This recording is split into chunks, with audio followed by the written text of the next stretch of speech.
அனைவருக்கும் வணக்கம். ஒவ்வொரு ஆண்டுமே சூரிய கிரகணம் மற்றும் சந்திர கிரகணம் ஆண்டுக்கு 2 முறை ஏற்படும். 2026ஆம் ஆண்டு முதல் சூரிய கிரகணம் பிப்ரவரி மாதம் நடக்கிறது. சூரியனுக்கும் பூமிக்கும் இடையே சந்திரன் வரும் குறிப்பிட்ட சில மணி நேரம் சூரிய கிரகணம் ஏற்படுது. 2026ஆம் ஆண்டு சூரிய கிரகணம் இந்த ஆண்டு முதல் சூரிய கிரகணம் எங்கு எப்பொழுது நிகழும், இந்தியாவில் தோன்றுமா என முழு தகவலை பற்றி தான் தெரிஞ்சுக்க போகிறோம். வீடியோ ரொம்பவே பயனுள்ளதாக இருக்கும். வீடியோவை கடைசி வரைக்கும் ஸ்கிப் பண்ணாமல் பாருங்கள். நம்ம சேனலை நீங்கள் இன்னும் சப்ஸ்கிரைப் பண்ணலைன்னா மறக்காமல் சப்ஸ்கிரைப் பண்ணிவிடுங்க. வாங்க வீடியோக்குள்ளே போகலாம். இந்த ஆண்டு முதல் சூரிய கிரகணம் பிப்ரவரி 17ஆம் தேதி செவ்வாய்க்கிழமை என்று வருவதால் எல்லா சூரிய கிரகணமே அமாவாசை என்று தோன்றும் என்பது குறிப்பிடத்தக்கது. இந்த ஆண்டு முதலாவது சூரிய கிரகணம் மாசி அமாவாசை என்று வருவதால் பிப்ரவரி மாதம் வரக்கூடிய இந்த சூரிய கிரகணம் இந்திய நேரப்படி மாலை நேரத்தில் தொடங்கி முன்னிரவில் முடிகிறது.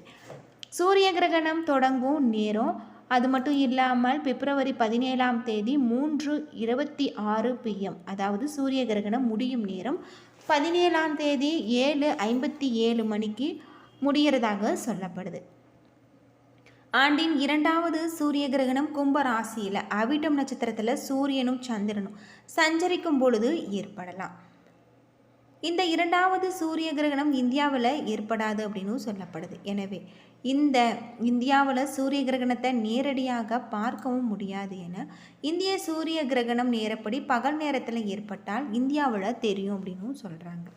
இந்த ஆண்டின் 2வது சூரிய கிரகணம் ஆப்பிரிக்கா, அமெரிக்கா, அண்டார்டிகா போன்ற நாடுகளில் தெரிகிறதாக சொல்லப்படுது. முதல் சூரிய கிரகணம் சூத காலம் எதுவும் ஏற்படாது. அதே போல் 2வது சூரிய கிரகணமும் இந்தியாவில் தெரிய வாய்ப்பு கம்மியாக இருக்குது அப்படின்னு சொல்லப்பட்டிருக்கு. இந்த காலகட்டத்தில் சூரிய கிரகணம் ஏற்படும் பொழுது நம்முடைய வீட்டில் பூஜை அறையில் பூஜை செய்வதை தவிர்ப்பதும் நல்லது. அது மட்டும் இல்லாமல் சூரிய கிரகணம் முடிந்த பிறகு குளித்துவிட்டு கோவிலுக்கு சென்று இறை வழிபாட்டை நம்ம மேற்கொண்டு வருவது இன்னும் சிறப்பான ஒன்றாக சொல்லப்பட்டிருக்கு. பொதுவாக சூரிய கிரகணம் ஏற்படக்கூடிய இந்த காலகட்டத்தில் குறிப்பிட்ட சில ராசிக்காரர்களின் வாழ்க்கையிலும் சில மாற்றங்களை ஏற்படுத்தக்கூடிய வகையில் சொல்லப்பட்டிருக்கு. அது மட்டும் இல்லாமல் பொதுவாக சூரிய கிரகணம் ஏற்படக்கூடிய இந்த காலகட்டம் 3 ராசிக்காரர்கள் அதிக கவனத்துடன் இருக்க வேணும் அப்படின்னு சொல்லப்படுது. கடக ராசியில் பிறந்தவர்களுக்கு இந்த சூரிய கிரகணத்தால் மிகப்பெரிய ஒரு மாற்றத்தை ஏற்படுத்தக்கூடிய வகையில் இருக்குது. வீட்டின் கிரகண யோகம் ஏற்படுவதாலும் ஜோதிடத்திலாம் அஷ்டமஸ்தானம் என்பது ஆயுள், மரணம், விபத்து, தடைகள், அவமானம், நீண்ட கால நோய்கள் மற்றும் மறைமுகமான விஷயங்களை குறிக்கும் வீடாக இருக்குது. கிரகண யோகம் 8வது வீட்டில் நிகழ்வதால் திடீர் தடைகள், உடல்நல பிரச்சனைகள் வரலாம். இதய நோயாளிகள் அதிக எச்சரிக்கையுடன் இருக்க வேண்டும். வாழ்க்கை துணையுடன் தகராறு ஏற்பட வாய்ப்பு இருப்பதால் பக்குவமாக இருக்க வேண்டும். சேமிப்புகள் கரையக்கூடும் என்பதால் உங்களுடைய செலவுகளை நீங்கள் கட்டுப்படுத்துவது ரொம்பவும் நல்லது அப்படின்னு சொல்லப்பட்டிருக்கு. அடுத்ததாக கன்னி ராசியில் பிறந்தவர்களுக்கு சூரியன் ராகு சேர்க்கையால் பாதகமான ஒரு சூழல் ஏற்படக்கூடிய வகையில் சொல்லப்பட்டிருக்கு. உங்களுடைய பணிகளில் தடைகள் ஏற்படலாம். பணியிடத்தில் உங்களுக்கு எதிராக விரும்பத்தகாத சம்பவங்கள் நடைபெறலாம். இதன் காரணமாக வேலை இழப்பு, நிதி இழப்பு போன்றவை ஏற்படக்கூடிய வகையில் இருக்குது. சமுதாயத்தில் உங்களுக்கு நல்ல பெயர்கள் ஏற்படலாம். மரியாதை உங்களுக்கு பாதிப்புகள் ஏற்படும். சொத்து ஆவணங்களில் கையெழுத்து இடும் முன்பு அதிக கவனம் தேவை. ஆவணங்களை படித்து பார்த்து அதன் பின்னர் கையெழுத்து இடுவது நல்லது. உங்களுக்கு பணம் சார்ந்த விஷயங்களில் அவசர முடிவுகள் எதுவுமே எடுக்க வேண்டாம். மீன ராசியை பொறுத்தவரை கிரகண யோகம் 12வது வீட்டில் நிகழ இருப்பதால் ஜோதிடத்தின்படி 12வது வீடு என்பது விரயஸ்தானம். இது எதிர்பார்த்த செலவுகள் மற்றும் நிதி இழப்புகளை குறிக்கும் இடமாக இருக்குது. சூரியன் மற்றும் ராகுவின் சேர்க்கை 12ஆம் வீட்டில் நிகழ்வதால் தேவையற்ற செலவுகள் அல்லது மருத்துவ செலவுகள் உங்களுக்கு அதிகரிக்கும். குடும்பத்தில் உறவினர்கள் விரிசல்களை ஏற்படுத்தலாம். பயணங்களால் அலைச்சல் மற்றும் உடல் சோர்வு ஏற்படக்கூடும். விபத்துக்கள் ஏற்படவும் வாய்ப்பு இருக்குது. கவனமாக நீங்கள் இருக்க வேண்டும். இரவு நேர பயணங்களை தவிர்ப்பது உங்களுடைய ஆரோக்கியத்திற்கு கவனமாக இருக்க வேண்டும் அப்படின்னு சொல்லப்பட்டிருக்கு. பொதுவாக இந்த கிரகண வேளையில் நாம் சில குறிப்பிட்ட விஷயங்களை செய்யாது இருப்பதன் மூலம் நமக்கு இந்த கிரகத்தில் இருந்து பாதிப்புகள் எதுவும் ஏற்படாமல் இருக்கும் அப்படின்னு சொல்லப்படுது. சூரிய கிரகணம் பொதுவாக இந்தியாவில் தெரியாததாக இருந்தாலுமே நாம் எச்சரிக்கையாக இருக்க வேண்டியது ரொம்பவும் நல்லது அப்படின்னு சொல்லப்படுது. பொதுவாக சூரியனுக்கும் பூமிக்கும் இடையில் இதுபோல் நிகழ்வது தான் சூரிய கிரகணம் ஏற்படுவதாகவும் சொல்லப்படுது. சூரியனுக்கும் பூமிக்கும் இடையில் சந்திரன் நேர்கோட்டில் வரும் பொழுது வானியல் நிகழ்வு சூரிய கிரகணம். அமாவாசை நாட்களில் நிகழ்வில் நிழல் மீது நமக்கு படும்பொழுது தெரிவதாக சொல்லப்படுது. கிமு 4ஆம் நூற்றாண்டிலேயே சீனர்கள் இதை கணிச்சிருக்காங்க. பழங்காலத்தில் ராகுகேது சூரியனை விளங்குவதாக நம்பப்படுது. இது சடங்குகளுடன் தொடர்புடையதாக பார்க்கப்படுது. பண்டைய சீன கிரேக்க கலாச்சாரங்களில் சூரியனை டிராகன் விழுங்குவதாகவும் பூமி இருள் சூழ்வதாலும் நம்பப்பட்டது. இந்தியாவில் இது ராகுகேதுவால் சூரியன் மறைக்கப்படும் நிகழ்வாக கருதப்படுது. சந்திரன் பூமிக்கு அருகில் வந்து சூரியனுக்கும் பூமிக்கும் இடையில் வரும் பொழுது சூரிய ஒளி மறைக்கப்படுகிறது. சூரிய சந்திரனை விட 400 மடங்கு பெரியது. ஆனால் சந்திரன் 400 மடங்கு அருகில் இருப்பதால் சூரியனை மறைக்க முடிகிறது.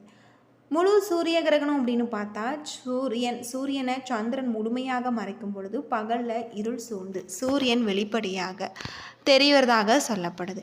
வளைய சூரிய கிரகணம் அப்படின்னு பார்த்தா பூமிக்கு தொலைவில் இருக்கும் பொழுது சூரியன் முழுமையாக மறைக்காமல் நெருப்பு வளையம் போல காட்சியளிக்கிறதாக சொல்லப்படுது.